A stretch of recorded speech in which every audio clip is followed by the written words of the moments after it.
ಟಿಪ್ಪು ಸುಲ್ತಾನ್ ಅವ್ರ ಮೇಲೆ ಏನೇನೋ ಮಾತಾಡ್ತಾರೆ.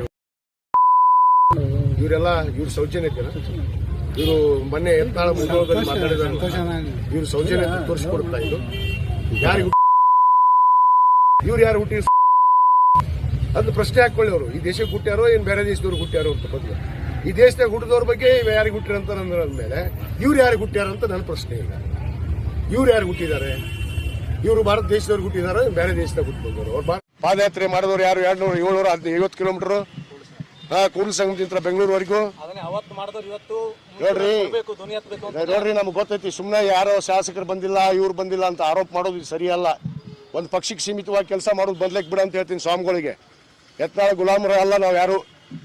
ಯತ್ನಾಳ ಗುಲಾಮಗಿರಿ ಆದ್ರೆ ನಾವು ಯಾರು ಕೇಳೋದಿಲ್ಲ. ನಮ್ಮದೇ ಆದ ಸಂಘಟನೆ ಇದೆ, ನಾವು ಹೋರಾಟ ಮಾಡ್ತೀವಿ. ಸಮಾಜ ಕಟ್ಟೋದು ಗೊತ್ತೈತಿ, ಸಮಾಜಕ್ಕೆ ಮೀಸಲಾತಿ ಕೊಡಿಸೋದು ನಮ್ಗೆ ಗೊತ್ತೈತಿ. ಬಿಜೆಪಿ ಆಡಳಿತದಲ್ಲಿದ್ದಂತಹ ಸಂದರ್ಭದಲ್ಲಿ ತಮ್ಮಲ್ಲಿರುವಂತಹ ಫೋರ್ಸ್ ಈಗ ಅದು ಕಡಿಮೆ ಆಗ್ತಾ ರಾಷ್ಟ್ರೀಯ ಅಧ್ಯಕ್ಷರಾಗಿ ಈಗ ನೋಡ್ರಿ, ಯಾವ ಫೋರ್ಸು ಕಡಿಮೆ ಆಗಿಲ್ಲ, ಯಾವುದೂ ಇಲ್ಲ.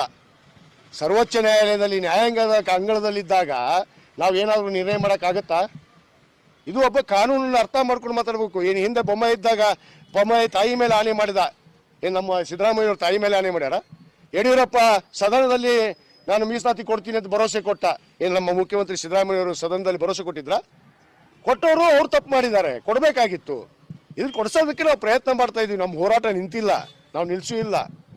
ಆದರೆ ನ್ಯಾಯಾಲಯದ ಅಂಗಳದಲ್ಲಿದ್ದಾಗ ನಾವೇನು ಮಾತಾಡೋಕ್ಕಾಗಲ್ಲ. ಜನರಿಗೆ ತಪ್ಪು ಸಂದೇಶ ಕೊಡಬಾರ್ದು. ಇವತ್ತು ಕಂಟೆಂಟ್ ಆಗ್ತವೆ. ಸರ್ಕಾರ ಏನಾದರೂ ನಿರ್ಧಾರ ಮಾಡಿದರೆ ಕಂಟೆಂಟ್ ಆಗ್ತದೆ. ಇವ್ರು ಸುಮ್ಮನೆ ತಪ್ಪು ಮಾಹಿತಿ ಕೊಟ್ಟುಕೊಂಡು ಜನರ ಮುಂದೆ ಆ ಯತ್ನಾಳನ ಮಾತು ಕೇಳ್ಕೊಂಡು ಯತ್ನಾಳ ಬಾಯಿಗೆ ಬಂದಾಗ ಮಾತಾಡ್ಕೋತಾರೆ ಇರ್ತದೆ. ಅವ್ನಿಗೆ ಏನೈತಿ ಮಾನ ಮರ್ಯಾದೆ ಈ ರಾಜ್ಯದೊಳಗೆ? ಸ್ವಲ್ಪ ದಿವಸ ತಡ್ರಿ, ಏನಾಗುತ್ತೆ ಇವನ್ ಕಥೆಯನ್ನು ನೋಡೋಣ. ಇನ್ನೊಂದು ಮಾತು ಹೇಳಿದ್ರೆ, ತಾಂತ್ರಿಕ ಕಾರಣಗಳಿದ್ರೆ ಸುಳಿಯನ್ನ ವಿಳಂಬ ಆಗಲಿ, ಆದ್ರೆ ಲಿಂಗಾಯತರನ್ನ ಕೇಂದ್ರಕ್ಕೆ ಒಬಿಸಿಯಲ್ಲಿ ಸೇರ್ಸಂತಂದು ಯಾಕೆ ಶಿಫಾರಸು ಮಾಡಬಹುದು ಸಿದ್ದರಾಮಯ್ಯನವರು?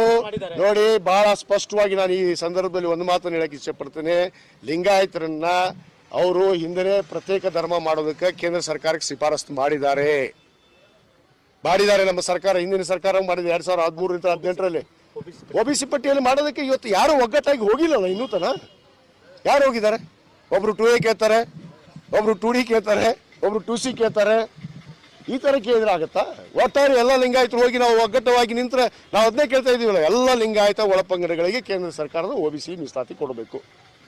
ನಾವೆಲ್ಲಿ ಬೇಡ ಅಂದಿಲ್ಲಲ್ಲ. ನಾವು ಮುಖ್ಯಮಂತ್ರಿಗಳಿಗೆ ಅದಕ್ಕೆ ಒತ್ತಡ ಇದ್ದೇ ಇದೆ.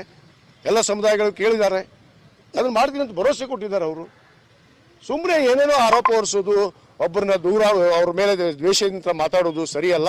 ಇದು ಸ್ವಾಮಿಗಳು ಮಾಡುವಂಥದ್ದಲ್ಲ. ರಾಜಕಾರಣ ಬಿಟ್ಟು ಮಠದಲ್ಲಿ ಇರಬೇಕು ಅನ್ನೋ ಮಾತನ್ನು ಹೇಳಕ್ಕೆ ಇಷ್ಟಪಡ್ತೀನಿ.